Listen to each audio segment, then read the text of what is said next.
principio era un solo tubo que después iba sufriendo cambios para formar las diferentes estructuras de ambos sistemas.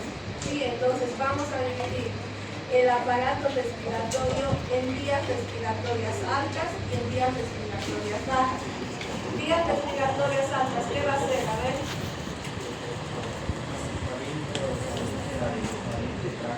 Ya.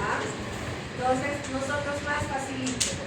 Fosas nasales, cavidad bucal, faringe, hasta ahí son vías respiratorias altas. Vías respiratorias bajas, laringe, tráquea, esófago, y de la tráquea se van a formar los pulmones. ¿Sí?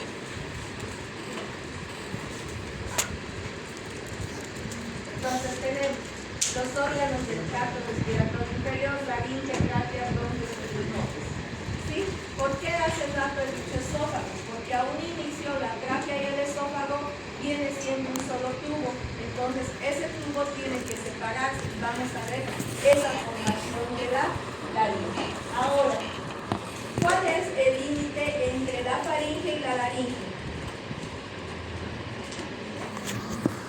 A ver, ¿cuál será el límite entre la faringe y la laringe? ¿Qué estructura habrá para delimitar esas dos estructuras? No. ¿Sí? Vamos a tener que lo que divide esas dos estructuras va a ser el abitus laringio. ¿Sí? Hay una estructura, es como un canal, ¿sí? Como una válvula que es el abitus laringio. Entonces, estructura que separa la faringe de la laringe es el abitus laringio o laringe primitiva. ¿Sí? A un inicio, la laringe es un tubito que tiene apenas una abertura y será tener la forma de una T, pero en el desarrollo va sufriendo cambios. Comienza a formarse todo este sistema a partir de la cuarta semana. ¿Dónde se va a formar? A partir de lo que son los arcos faringeos. Recuerdan que teníamos arcos faringeos bilaterales, que eran alrededor de 6, pero de esos 6, solo 4 eran funcionales. Entonces, la laringe se va a formar del cuarto y sexto arco faríngeo, ¿sí? Cuarto a sexto arco faríngeo, que al final se convierte en la futura región del cuello. Rinodio, ¿qué es? Lo primero que aparece. ¿Cómo aparece? Con una pequeña masa de mesénquima, ¿sí? Entonces, nuevamente, el aparato respiratorio y digestivo se forma del saco vitelino o del círculo umbilical, que con los plegamientos, ¿sí? Céfalo-caudal y en el plano horizontal se introducen dentro de la cavidad embrionaria. Ahora, ya habíamos visto el aparato digestivo que se divide en anterior, medio y posterior, pero el anterior se dividía en intestino faríngeo, que les dije que vamos a llevar en otro tema, ¿sí? Dentro de ese otro tema están lo que son las vías respiratorias bajas y posteriormente, cuando llevemos cara y cuello, vamos a ver el intestino faríngeo en forma general. ¿De dónde a dónde es el vías respiratorias altas? Puede ser desde el inicio de la nariz, entrar a la boca, la faringe, laringe y el divertículo laringotraqueal. Si estoy diciendo divertículo, también es una pequeña excrescencia. Y si digo laringotraqueal, que va a formar la laringe y la tráquea.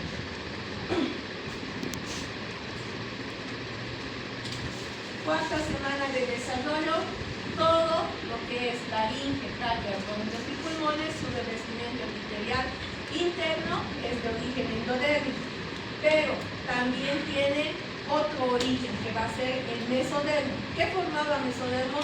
Músculo, cartílago, hueso, células sanguíneas. Entonces vean acá que todo lo que es componente cartilaginoso, ven que la tráquea tiene los anillos traqueales, entonces eso es origen cartilaginoso dependiendo del mesodermo. Los pulmones es músculo, ¿sí? También son células mesenquimatosas que van a ir a diferenciarse para formar todas las estructuras del pulmón. A partir de esta diapositiva, prestenme atención, ¿sí? En cavidades corporales, nuevamente, la imagen que nos sigue persiguiendo, hasta el último nos va a perseguir. Vista dorsal del embrión, mesodermo extraembrionario, y en cavidades corporales teníamos en la tercera semana una cavidad que se forma del mesodermo lateral, que se expande al mesodermo extraembrionario formando tres cavidades: cavidad pericárdica, cavidad pleural y cavidad abdominal. Eso en la tercera semana. ¿De dónde se origina esa cavidad? Del mesodermo lateral. Es lo que han hecho sus cuadros. Pero con los plegamientos, esta cavidad en forma de herradura se introduce dentro del embrión. Pero ¿cuál es la modificación? Esto inicia en la cuarta semana. Toda la parte anterior va a seguir siendo área pericárdica, pero acá en el medio, en vez de ser cavidad pleural, van a ser dos canales pericárdico-peritoneales y la cavidad abdominal, que después se cierra y solo mantiene abierto comunicado con lo que es el cordón umbilical. Hasta ahí sabemos todo, ¿sí? Ahora, para el desarrollo del aparato respiratorio necesitamos esos canales pericárdico-peritoneales. Acá lo estoy haciendo. Esos canales pericárdico-peritoneales, acá hay un espacio, entonces se va a formar un surco. ¿Recuerdan cómo en el surco? ¿Sí? Dentro de ese surco, acá tienen, va a aparecer el surco laringotraqueal. ¿Qué debe estar en ese surco? El divertículo laringotraqueal. Entonces, dentro de los canales pericárdico-peritoneales se encuentra el surco laringotraqueal. Dentro de este surco, miren, es el mismo nombre, va a aparecer el divertículo laringotraqueal. Este divertículo, ¿sí?, va a estar formado por la laringe primitiva, llamada vicus laringio, que también les había dicho es el límite entre la faringe y la laringe, y la tráquea. Entonces, este divertículo se va a diferenciar en laringe y en tráquea caudalmente. Ahora, de este divertículo laringotraqueal, más abajito, más caudalmente, se va a formar el divertículo traqueoesofágico. Si digo divertículo traqueoesofágico, ¿qué estructura va a formar? La tráquea y el esófago. ¿Sí? Este divertículo traqueoesofágico es un tubo. Acá está el vicus laringio y acá está la faringe. Divertículo laringotraqueal es un ensanchamiento, ¿sí?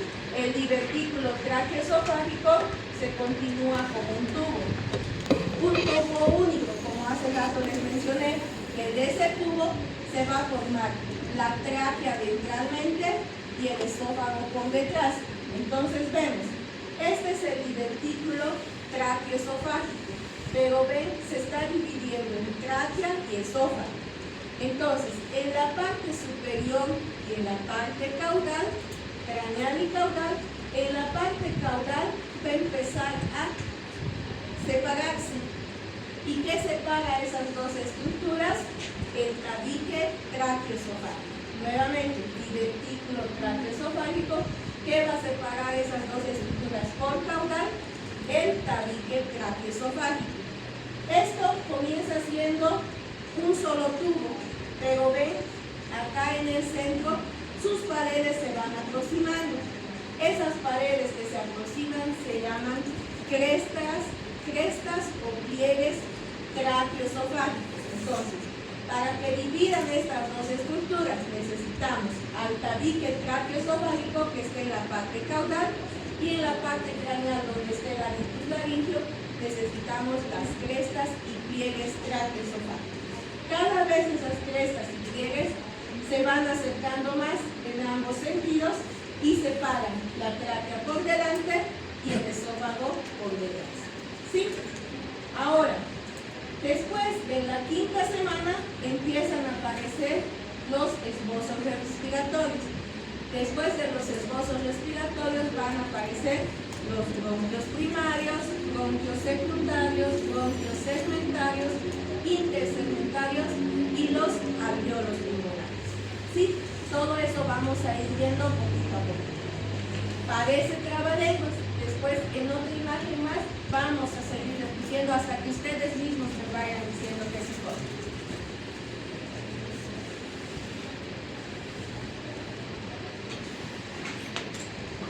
Vemos una imagen general. Hemos dicho de que el aparato respiratorio es de origen endodérmico, todo su revestimiento epitelial, pero también tiene el origen mesodérmico para formar los cartílagos traqueales y lo que son los pulmones. ¿Sí? El aparato respiratorio se forma a partir de los arcos faríngeos. Estos son los arcos faríngeos. Cada arco faríngeo tiene un componente muscular, un componente cartilaginoso, un componente nervioso y un componente arterial. ¿Sí? Cada arco faríngeo también va a tener las tres capas germinativas, ectodermo, endodermo, mesodermo. Dentro de todos estos arcos se forman las estructuras que son del aparato respiratorio. ¿Sí? Acá ya tenemos la laringe, tenemos los esbozos respiratorios. Y si notas acá hay algo rojito. ¿Qué va a ser ese rojito? ¿Dónde se formaban todas esas estructuras? En el surco laringotraqueal. Entonces, el surco laringotraqueal, ¿dónde se encuentra? Entre los canales pericárdico-peritoneales. Vista de frente de nuestro embrión. ¿Sí? ¿Qué tenemos? Acá, desarrollo del encéfalo. Acá, todo esto que está en azul es el estomodeo. ¿Qué es el estomodeo? Es una pequeña cavidad, ¿sí? Esa cavidad se encuentra por delante de la membrana bucofaríngea. Entonces, el estomodeo va a ser la futura boca, ¿sí? ¿Qué es el estomodeo? Es una cavidad por delante de la membrana bucofaríngea y posteriormente se va a convertir en la boca. Todos los huesos de la cara crecen alrededor del estomodeo, ¿sí? Como eje, como centro, vamos a tener a ese estomodeo y se van desarrollando los 5 tipos de huesos que van a formar la cara. Ahora, por debajo del estomodeo vemos que se va a formar la laringe y los esbozos respiratorios. Vamos acá, todo lo que está en rojo es el surco laringotraqueal. ¿Qué está acá? La laringe. Más arriba, la faringe. Límite, el aditus laringe. ¿Sí? Dentro de este surco laringotraqueal, ¿qué tenía que aparecer? El divertículo laringotraqueal. Y más caudalmente al divertículo laringotraqueal, el divertículo traqueoesofágico. ¿Sí? Ese divertículo traqueoesofágico, nuevamente, vista por arriba, es un solo tubo. Entonces, si digo divertículo traqueoesofágico, ¿qué necesitamos separar? La tráquea por delante o ventralmente y el esófago por detrás. ¿Qué tiene que aparecer en el medio hacia craneal? Los pliegues o crestas traqueoesofágicas. Y por la parte caudal, el tabique traqueoesofágico. ¿Sí? Hasta que esas crestas o pliegues separen totalmente las dos estructuras. Comenzamos con la laringe. La laringe se va a formar del quinto y sexto arco faríngeo. ¿Sí? Acá están los arcos faríngeos. ¿Recuerdan que decíamos? Segundo arco faríngeo crece y tapa al tercero y al cuarto para formar la futura región del cuello, que se hemos mencionado. ¿Sí? Entonces, entre el cuarto y sexto arco faríngeo, por delante de las tumefaciones aritiroideas y por detrás del epiglotis, se va a formar un espacio que tiene la forma de T, y eso es el inicio de la entrada a la laringe. Su límite anterior va a ser el aditus laringe. Como su revestimiento epitelial es de origen endodérmico, dice que hasta la 8ª semana este orificio permanece así abierto, pero de la 8ª semana o hasta llegar a la 8ª semana va a haber una proliferación de células endodérmicas. Entonces, van a cerrar temporalmente este orificio, ¿sí? Lo obliteran, se cierra el orificio laríngeo, pero de la semana 8 hasta la semana 10 va a haber una recanalización. ¿Qué quiere decir eso? Que vuelve a abrirse, ¿sí? Al abrirse se hace una estructura más grande y durante todo ese proceso de recanalización se va a formar los pliegues vestibulares y las cuerdas vocales, ¿sí? Entonces, obliteración temporal de la laringe hasta la semana 8. De la semana 8 a la 10, ¿sí? Se da una recanalización y durante esta recanalización se forman los pliegues vestibulares a los extremos y las cuerdas vocales en el medio. Todo lo que he hablado está ahí. Revestimiento epitelial endodermo. Se desarrollan los cartílagos a partir de los arcos faríngeos cuarto y sexto. También derivan del mesénquima de la cresta neural. Este epitelio prolifera y hay una oclusión temporal y tiene que recanalizarse durante la semana 10. Limitados por pliegues de mucosa, que son los ventrículos laríngeos. En el interior forman las cuerdas vocales y en la parte externa los pliegues vestibulares. La epiglotis se desarrolla a partir de las eminencias hipofaríngeas. ¿Por quién está inervado la laringe? Por el 10º par craneal, que es el barrio. ¿Sí? Ven que está todito resumidito ahí. Ahora, problemas o patologías. ¿Sí? Tenemos que ver de todos los sistemas. Acá, estos son los pliegues vestibulares y estas son las cuerdas vocales. Esto es la entrada a la laringe, que se llama aricus laringe. Mala recanalización en la semana 10, ¿qué va a hacer? Que este orificio de entrada a la laringe esté obliterado. Puede ser una obliteración parcial o una obliteración total, ¿sí? Entonces, cuando es una obliteración parcial, es solo una membranita que cubre ese entrada, que puede ser fácilmente destruida metiendo aparatos de endoscopía para ampliar ese conducto. Cuando es total, ¿qué se va a llamar la patología? Atresia laringea, ¿sí?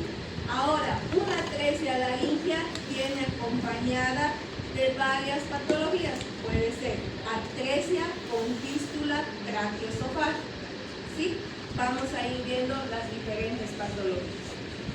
Si yo pongo AT, es atresia laringea. Si pongo FST, fístula traqueoesofágica, ahorita vamos a ir viendo todas las abreviaciones porque generalmente no van a encontrar en el libro la palabra completa. En imágenes reales, ¿sí? Lo normal, atresia, ¿qué era? Ya les he dado conceptos de atresia, fístula, estenosis. ¿Qué era atresia? Interrupción de un conducto. ¿Qué era fístula? Comunicación anormal de los conductos. ¿Qué era estenosis? Estrechamiento de un conducto.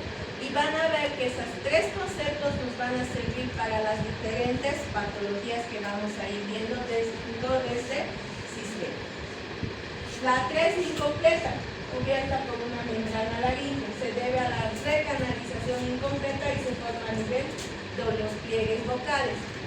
¿Sí? ¿Qué característica va a tener? No va a poder emitir sonidos.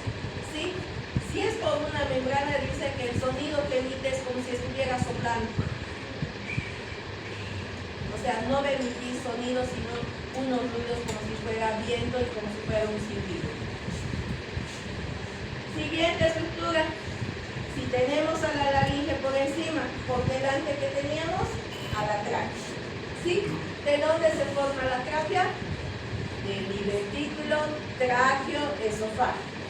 Entonces, la tráquea con el divertículo tráqueo-esofágico inicialmente es un solo tubo. Este tubo tiene que separarse, ¿sí? Por delante o ventralmente, en la parte apical o en la parte más caudal se van formando los esbozos respiratorios y de ahí se va formando el tabique tráqueo esofágica. En la parte craneal empiezan a crecer las crestas o pliegues tráqueo-esofágicos y estas dos estructuras separan ventralmente la tráquea y dorsalmente el esófago. Ahora, la tráquea es de origen mixto, ectodermo y endodermo. Miren acá, ectodermo, endodermo, ¿sí? Endodermo y mesodermo. Endodermo es el revestimiento epitelial y por fuera del mesodermo se van armando los anillos traqueales, pero en medio vamos a tener glándulas, ¿sí? Que van a hacer que se mantenga húmeda la zona.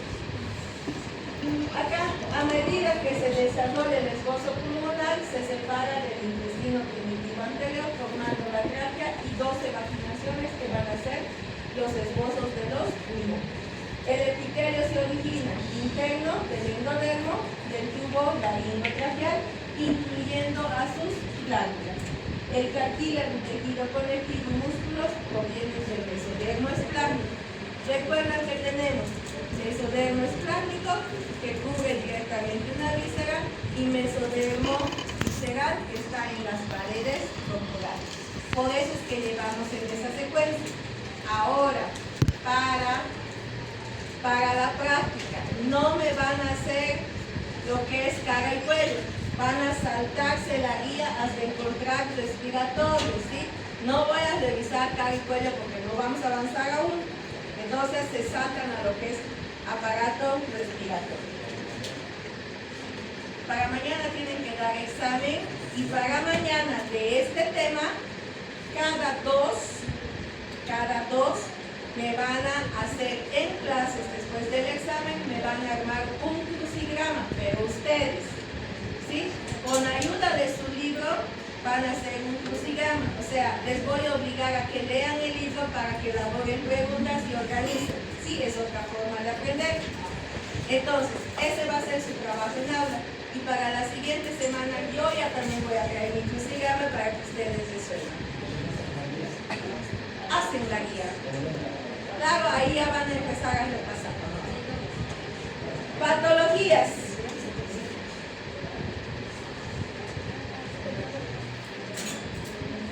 Acá. ¿Qué patologías podemos tener? Nuevamente les hago recuerdos. Si tenemos un tubo y hay interrupción de este tubo, ¿qué se llamaba? Interrupción de un conducto atresia. Si tengo dos tubos y hay una comunicación anormal, fístula. Y si tengo un tubo que en diferentes regiones se adelgaza, ¿qué se va a llamar? Estenosis. Sabiendo esos tres conceptos, nos vamos acá. ¿Sí? Ustedes le van a poner nombre a la enfermedad. Miren, tráquea, esófago. Pero acá el esófago tiene interrumpido su conducto. Entonces, ¿qué primero le van a llamar? Atresia. ¿Esto? Fístula. Fístula. Atresia y fístula, ¿de quiénes? De la tráquea y el esófago. Ven que con la imagen le hemos puesto el nombre. Atresia y fístula tráqueo-esofágica. Atresia esofágica. ¿Sí? Ahora a ver acá, ¿qué nombre le van a poner? Atresia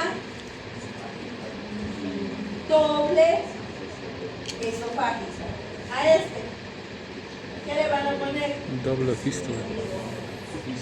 Fístula doble tráqueo-esofágica, porque está incluyendo a los dos conductos. Acá, fístula, atresia, tráqueo-esofágica. Y a este, se parece a este, ¿no?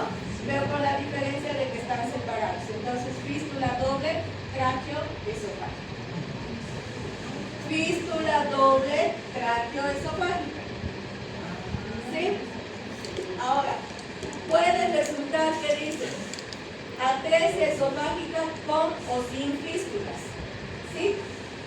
Estas traqueoesofágicas representan el 90%, son las más comunes que vamos a encontrar y pueden generar polindramios y neumonía. ¿Qué es el polindramios? Mucha cantidad de líquido amniótico. ¿Sí? Y recuerdan que para que se dé un polindramio, el feto no estaba tragando. Y ahí ya mencionamos la atresia esofágica o traqueoesofágica para que se dé un polindramio. Ahora, ¿qué entra por la tráquea? Aire. ¿Qué entra por el esófago? Comida. Acá la comida no entra por el esófago, se va por la tráquea, pero poquita comida se va al esófago y estómago. Entonces, gran cantidad de comida se va a ir a los pulmones, produciendo la patología que va a ser las neumonías. ¿Sí? Entonces, tenemos que tratar de corregir. La más habitual, la más corriente es esta: fístula, atresia y fístula traqueoesofágica. Por eso a veces les digo, es mejor mirar las imágenes. Estas imágenes son del asma, es otro libro. Siempre tenemos que tener en el respaldo alguna otra bibliografía. Entonces, a ver, colóquenle nombre. ¿Qué será esto? Fístula, atresia, traqueoesofágica. ¿Qué va a ser esta? Primero que está, atresia, fístula, traqueoesofágica. ¿Qué va a ser esta?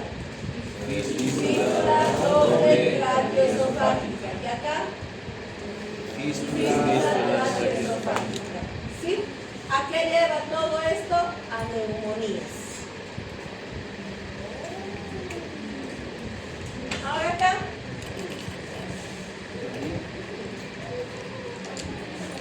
¿Sí? Va a haber otra patología que se llama hendidura laringotraqueoesofágica. ¿A quiénes se está involucrando esta patología? A la laringe, a la tráquea y al esófago. Esas tres estructuras dicen de que es similar a una fístula traqueoesofágica. ¿Sí? Recuerden, FT, fístula traqueoesofágica. Acá, ¿qué va a haber? Se va a crear como una especie de anillo uniendo a las tres estructuras. Entonces, va a hacer que haya aspiración del pulmón, de líquidos y alimentos, ambos a la vez. Y ahí, característica del paciente que posee eso, va a ser una afonía. ¿Qué es afonía? Imposibilidad de producir ruidos. ¿Sí? Vamos viendo, seguimos con estos tres. Estenosis, ¿qué era? Estrechamiento de un conducto. Se está caracterizado por el estrechamiento, en ocasiones llega a afectar a toda la tráquea. Puede ser estenosis segmentaria en diferentes segmentos, estenosis en reloj de arena o una hipoplasia generalizada. Un conducto que debería ser así, cuando es hipoplásico, cuando no se desarrolla. Vamos más. La estenosis y la obstrucción de la tráquea son malformaciones congénitas infrecuentes que se suelen siempre asociar a la fístula traqueoesofágica. Los cuadros de estenosis y atresia se deben posiblemente a una partición irregular del intestino digestivo anterior, esa división que puede ser del divertículo traqueoesofágico. En otras ocasiones hay una membrana de tejido que obstruye el flujo normal del aire y de los alimentos, y en otras ocasiones no se llega a formar la tráquea. ¿Sí? ¿Ven acá? No se ha formado la tráquea, solo se ha formado o ha habido una mala partición, entonces no hay tráquea, pero por detrás está el estómago. ¿Será que sobreviven? Ahí está. Miren, acá está el esófago y directamente se han formado los pulmones. Hay ausencia de la tráquea.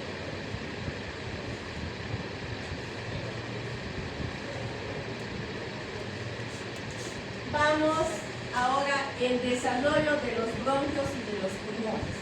Habíamos terminado terminado hace rato con lo que era el divertículo traqueoesofágico y en la parte caudal el esbozo respiratorio. Ese esbozo respiratorio empieza a formar estas estructuras en la quinta semana, que son los bronquios primarios, uno derecho y uno izquierdo. ¿Sí?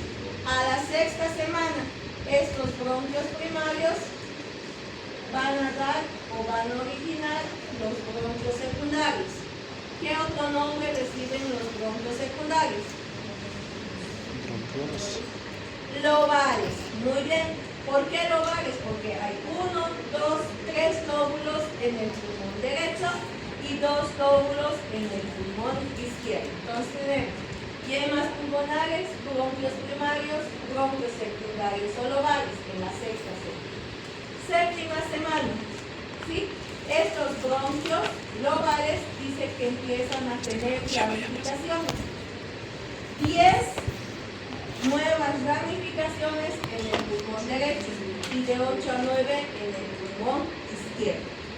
Después de la novena semana, después de la semana 10, dice que de estos segmentarios hay nuevas ramificaciones.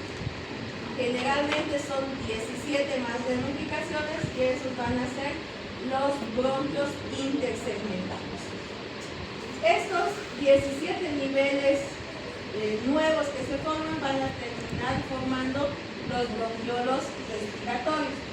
Y eso hasta el momento del nacimiento,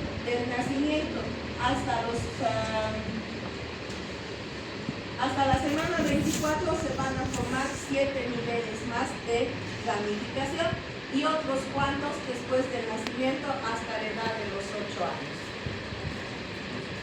Un resumen de todo lo que hablamos. ¿Sí? Acá están los canales pericárdico-peritoneales. ¿Qué tenía que estar en el centro? ¿Qué era en el centro? Estamos volviendo al inicio. Dentro de los canales pericárdico-peritoneales se formaba el surco.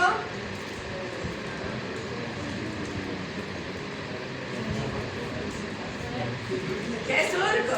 Sí, hemos repetido hace rato. Laringotraqueal. Dentro del surco laringotraqueal aparece el divertículo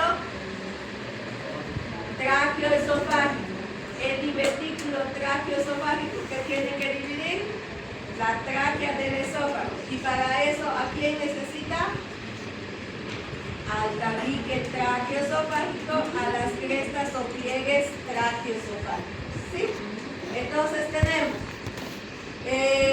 esbozo pulmonar, bronquios primarios, bronquios secundarios o lobares, bronquios intersegmentarios, intersegmentarios, que cada vez se van haciendo más chiquitos. A ver, en la quinta semana, ¿quiénes aparecen? Bronquios primarios. Semana 6, bronquios secundarios o lobares. Semana 7, los segmentarios. ¿Cuántos en el lado derecho? 10. En el lado izquierdo, 8 a 9. Y después de la semana 10, ¿cuántos más? 7 niveles más. Seguimos repasando con otra imagen. ¿Qué se llama toda esta estructura? Divertículo traqueoesofágico. Parte caudal, ya está la yema pulmonar. Acá se ve poquito lo que son las crestas o pliegues. Están unidas aún y acá ya están separadas. Una vez que están separadas, semana 5, ¿qué formaban? Bronquios primarios. Después, secundarios o lobares. ¿Cuántos? 3 en el derecho, 2 en el izquierdo. Pero fíjense la posición. El pulmón derecho tiene una dirección más vertical que el pulmón izquierdo. ¿Sí? Por eso es que si un niño o alguna persona por accidente se traga algún objeto extraño, ¿a qué pulmón se va a ir? Al derecho por la posición más vertical. Después de eso, ¿qué tenemos? Segmentarios. ¿Cuántos en el derecho? En el izquierdo, 8 a 9. Después, ¿qué viene? No, los bares están acá. Intersegmentarios. ¿Cuántos niveles más de ramificación? 17. Y al final, 7. ¿Sí? Entonces tienen para estudiar. Vamos ahora a la maturación pulmonar. ¿Me prestas un minutito, por favor? Los que están con libro, váyanse a la página donde dice maturación pulmonar. Página 187. ¿Sí? En la página 187, la parte teórica dice maturación pulmonar.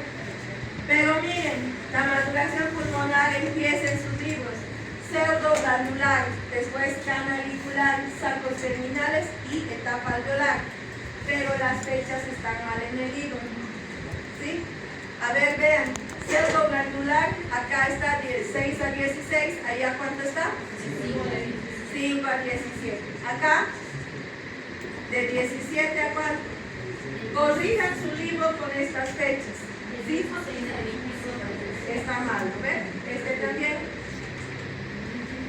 Entonces, corrijan con estas fechas.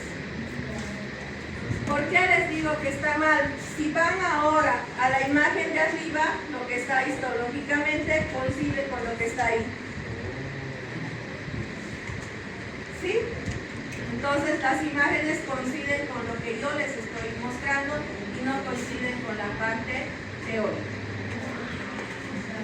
Vamos cada etapa.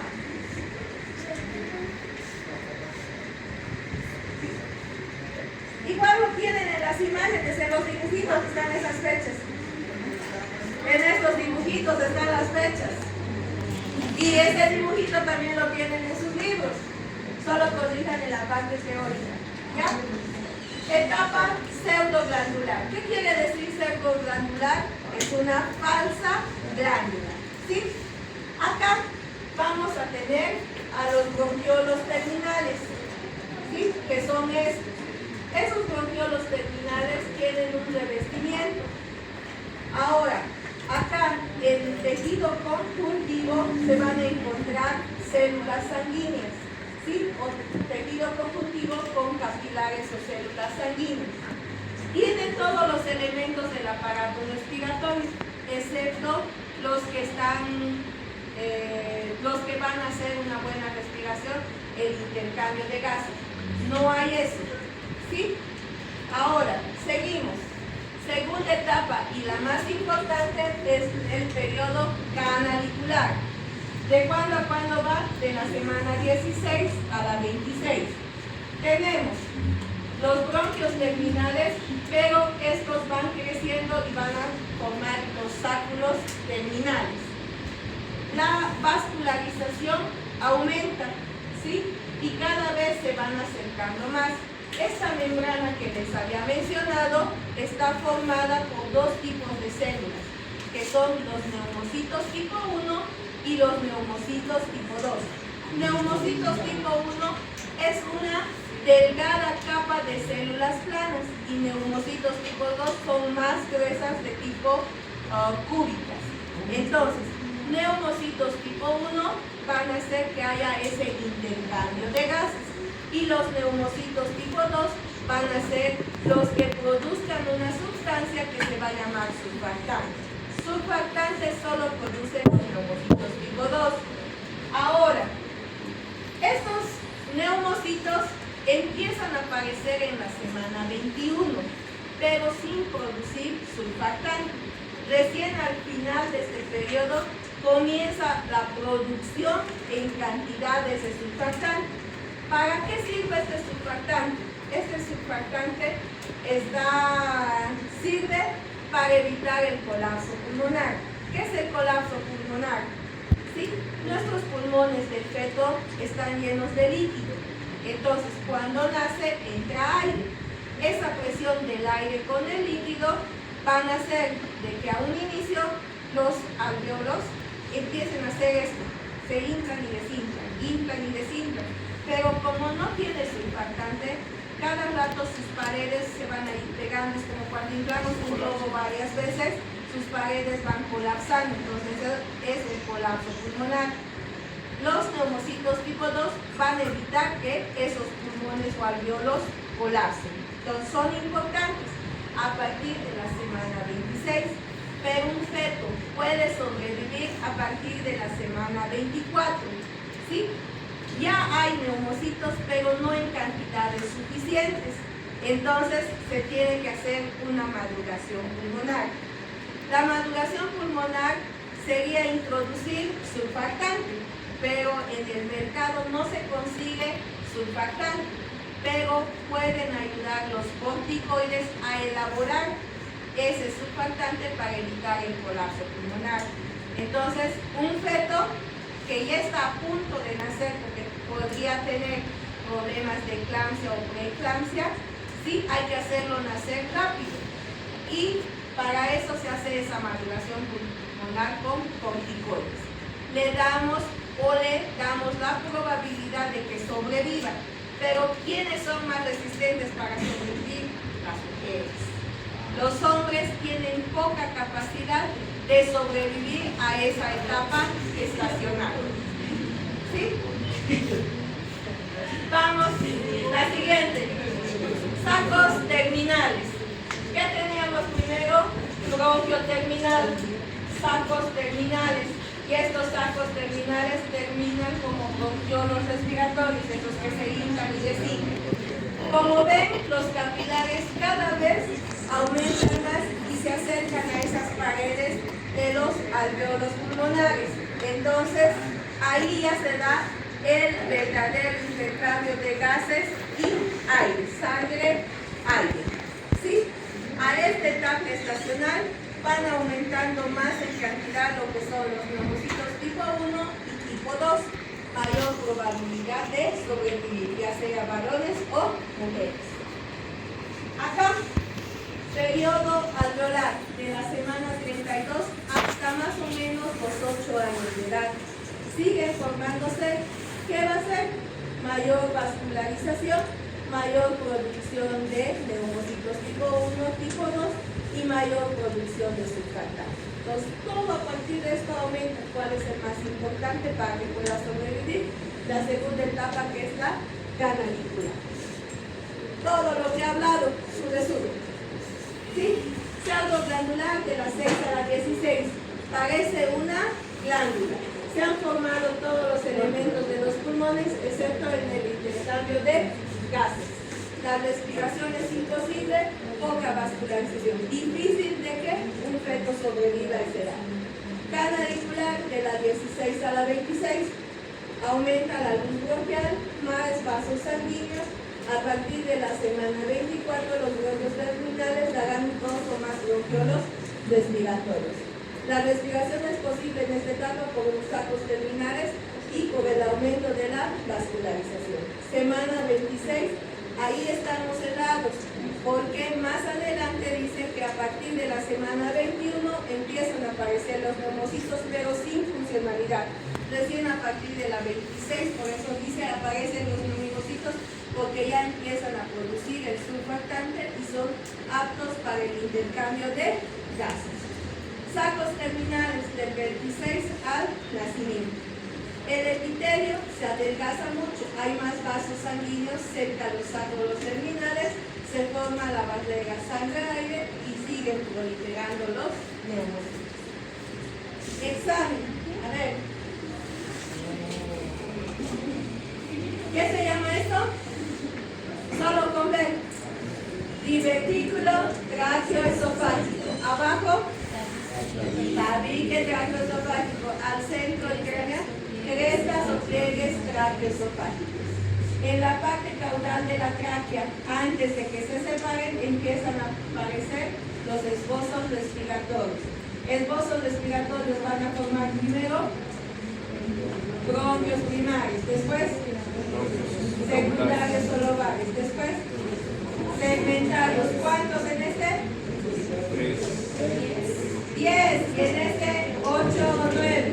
Después de los segmentarios, elementales. ¿Cuántos niveles de ramificación? 17. Ven que ya me saben responder porque tantas veces estadios de maduración pulmonar. Para el examen apréndanse, ¿sí? Pseudoglandular, canalicular, sacular y terminales, ¿sí? Siempre tiene que ser en ese sentido.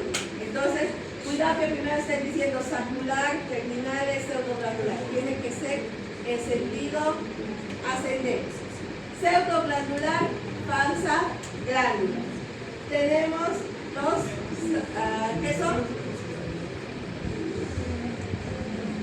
Los bronquiolos terminales, pero hay escasa vascularización.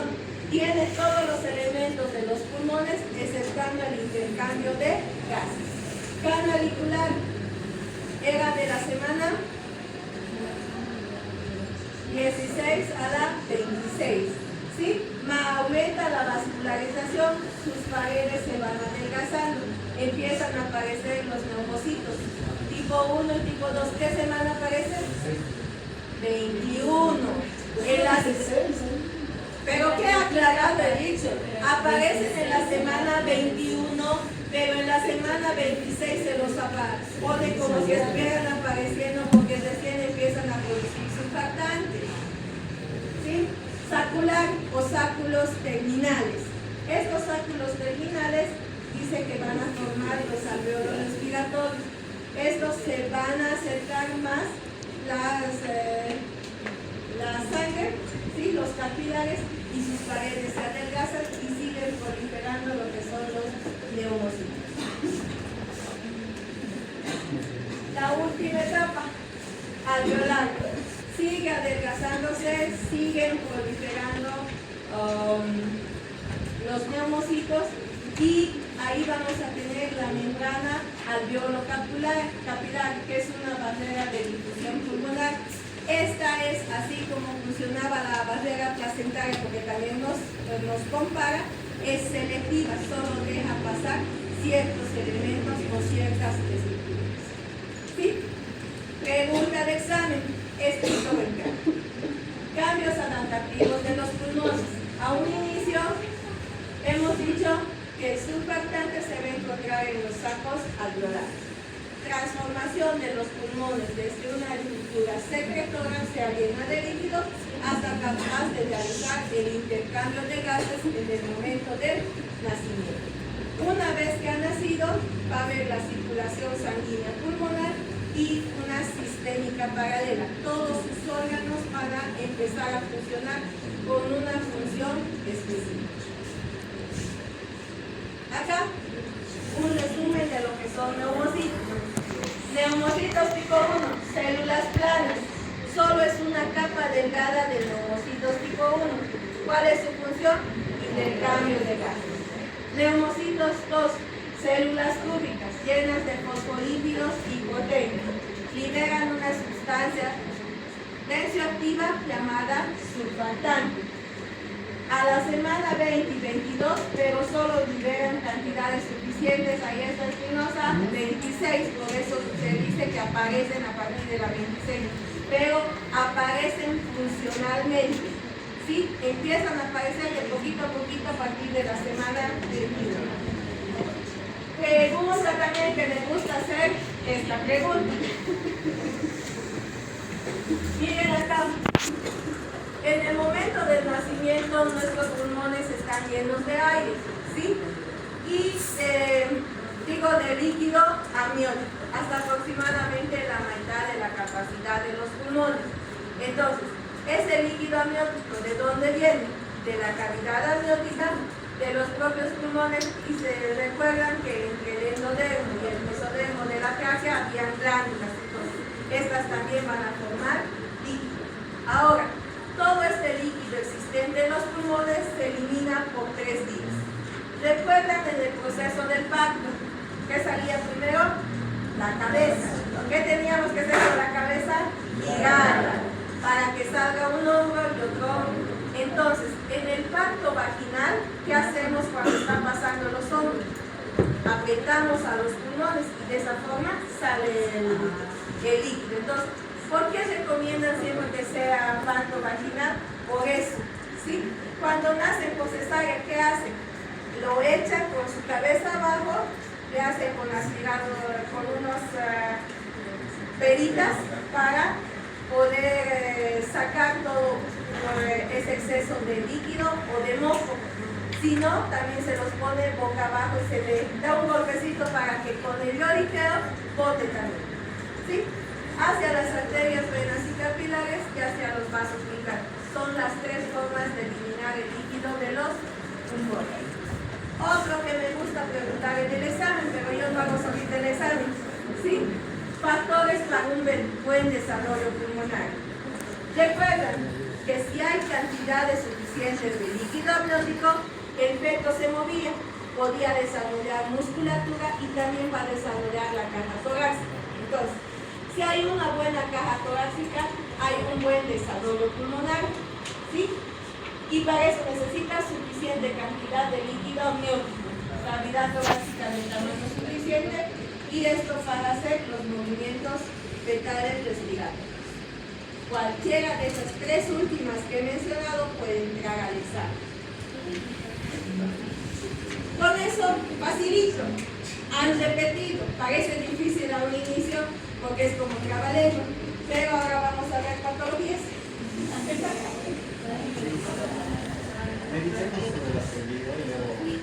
Aquí lo aprendido vamos a aplicar acá en los casos clínicos. ¿Sí? ¿Qué es una atresia? Interrupción de un conducto. ¿Por qué se forma la atresia? Mala recanalización de la laringe. ¿En qué semana?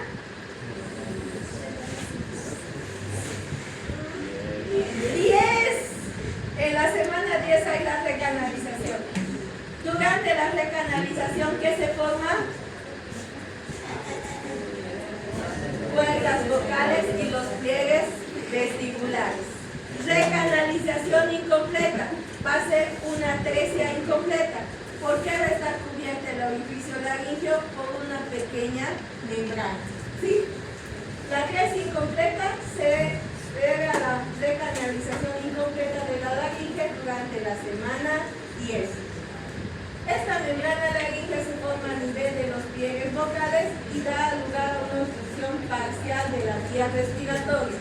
Esto es lo normal y esto es una atresia. ¿Cuál va a ser su tratamiento? Dilatación endoscópica de la membrana laringea. Como es solo una membrana, entonces poquito a poquito es como abrir un caminito. ¿Cómo la vamos a tener? Así. ¿Recuerdan hace rato lo que ustedes le han puesto nombre? ¿Qué es? Atresia, fístula, tráqueo, esófago. El recién nacido toma leche, ¿dónde se va? La mitad a la tráquea, la mitad a este fondo de saco ciego. Entonces, de acá, ¿qué va a producir? Que a veces devuelva la leche. Pero el resto que pasa, va a pasar también al estómago, pero por un conducto adelgazado que es la fístula, y lo demás se va a ir a los pulmones, produciendo ¿qué? Neumonías. Hendidura, ¿qué hemos dicho? Que esa hendidura es como dos bracitos que van a abrazar a la laringe, a la tráquea y al esófago. Entonces, lo que es el conducto así, lo va a estrechar y por fuera va a ser como una masa en forma de tablero. Esto también se puede utilizar en la ampliación endoscópica, ¿sí? Y cuando es más duro esa hendidura, se puede hacer pequeñas incisiones. Pero es de riesgo porque podríamos lesionar ¿a quién? A las cuerdas vocales. Acá, lo normal y la tráquea afectada. Una atresia, ¿a qué está relacionada o con quién viene acompañada? Fístula, tráqueo, esófago. ¿Sí? No se van a olvidar de esto. Esto ya les he mostrado. Sí, que hemos visto la presentación del tema. ¿Qué era un divertículo? Una pequeña excrescencia, una pequeña masa. Entonces ahí podemos tener los divertículos traqueales, que son formaciones de mesénquima, ¿sí? Que van a estar situadas a cualquier altura del aparato o de las vías respiratorias bajas, ¿sí? No afecta en nada, ¿sí? Son pequeñas marcas. Después, ¿qué más podemos tener? Quistes pulmonares, ¿sí? ¿Qué es un quiste? Son masas, ¿sí? Son espacios que pueden estar llenas de líquido o de material purulento o de masas sólidas. Cuando están encapsuladas un quiste es de pronóstico benigno. Cuando tienen irradiaciones es de pronóstico malo. ¿Qué es agenesia? Ausencia. Entonces, agenesia pulmonar va a haber ausencia de uno o de los dos pulmones. Hipoplasia pulmonar, ¿qué era? Chiquito. ¿Qué patología teníamos hipoplasia pulmonar en el lado izquierdo? También han hecho en su cuadro, ven que todo lo que avanzamos nos sirve. ¿Qué se llamaba cuando los intestinos se subían arriba y el pulmón no crecía? Hernia diafragmática congénita. ¿Sí? Entonces, tenemos hipoplasia pulmonar que puede ser debida a una hernia diafragmática congénita. Pulmón accesorio. Esto es lo normal, pero bien, se forman pequeños pulmoncitos. No van a tener la capacidad de respiración, pero son masas extras. ¿Quién recuerda que eran oligohidratos?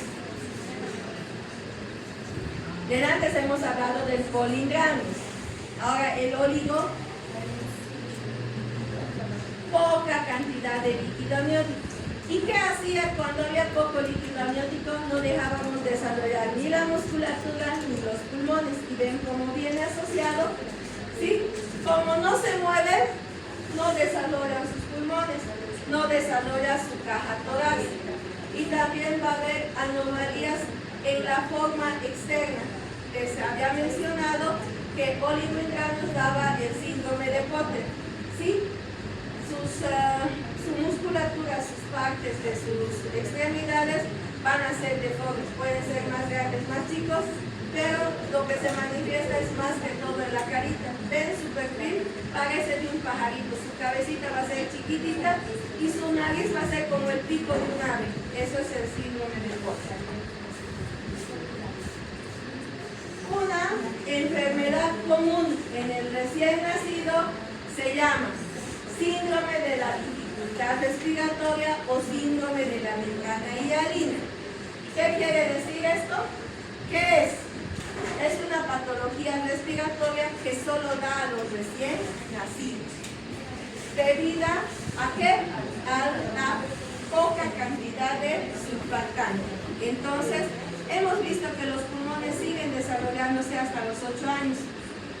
Como tenemos un niño, generalmente estos van a ser los niños prematuros y presentar estos síndromes de dificultad respiratoria.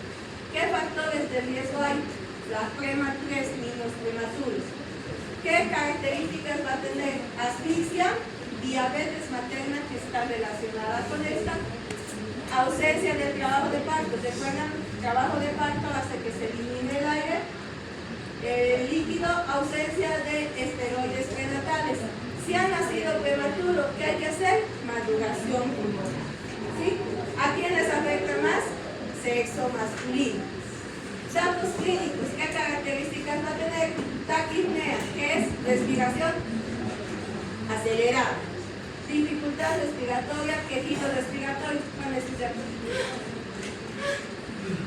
Así va a venir el niño. Con o sin cianosis. ¿Qué es cianosis? Falta de oxígeno, lo cual va a tornar un color azulado o violáceo. Letargo, ¿qué es? ¿Qué va a estar así?